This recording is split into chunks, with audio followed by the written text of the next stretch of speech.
बाकायदा कोई हेयरिंग का आगाज़ तो उस तरह से नहीं हुआ। अभी तो सिर्फ एक जेआईटी की रिपोर्ट है और उस रिपोर्ट में भी जो प्रोसिक्यूटर है उसका ये स्टेटमेंट है कि उन्हें करार दिया गया मुलव्विस। तो ये कितनी ख़तरनाक बात है, इसकी क्या कानूनी हैसियत है? और जब बाकायदा ट्रायल शुरू होगा इस मुकदमे का तो फिर हम कहेंगे कि अब उसमें वो क्या रिपोर्ट पेश की जाती है वो हतमी बात है।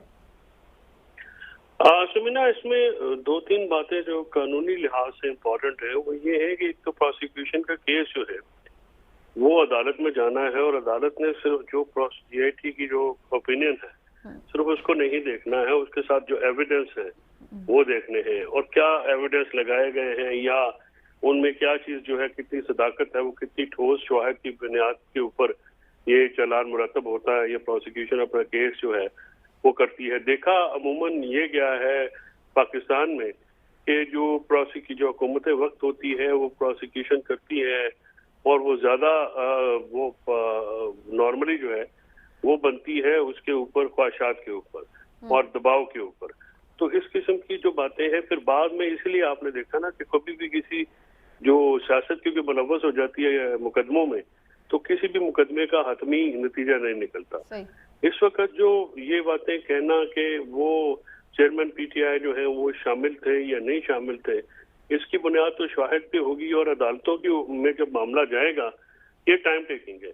जहां तक कि इस जो बात है हम सुनते आए हैं कि जी खतरनाक काम है, ये पिछले 1.5 साल से तो ये काम हो रहा है। अब वो ज़ाहिर है बॉटलनेक लगता है कि वो जिस तरह से इलेक्शन करीब आ रहे हैं तो एक वो एफर्ट्स में या एंडेवर्स जो कोशिशें हैं उनमें भी तेजी आएगी।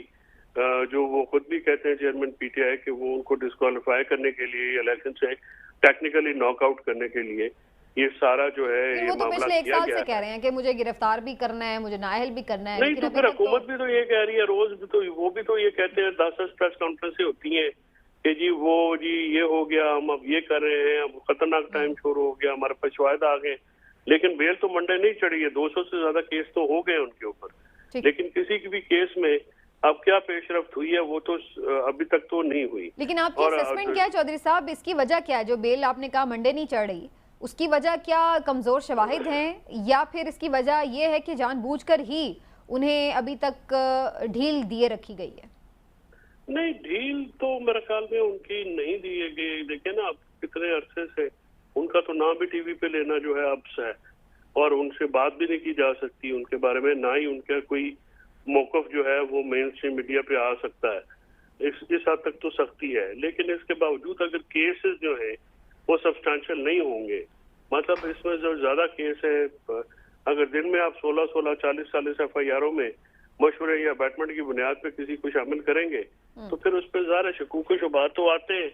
अब ये उनको ये कहना है कि जी उनको ढील दी गई है तो हुकूमत की तरफ से फिर ढील दी गई है, और फिर अगर हुकूमत ने ढील दी थी तो क्यों दी थी? इन सवालों का जवाब तो फिर हुकूमत है। इसका मतलब है कि आप इसके ऊपर स्टेटमेंट के ऊपर ज्यादा साथ खड़े हैं कि वो ये मैं समझता हूँ इस स्टेटमेंट की बुनियाद कोई नहीं है। इस स्टेटमेंट की कोई जो ये कहते हैं कि मुकदमात ठोस हैं या अभी तक ये कहने की हद तक किए गए हैं, लेकिन साबित नहीं इसके ऊपर कोई ठीक हो गया कोई सैर हासिल या कोई ठोस शवाहिद जो है वो हुकूमत नाकाम रही है सामने प्रोड्यूस करने में। और इसी तरह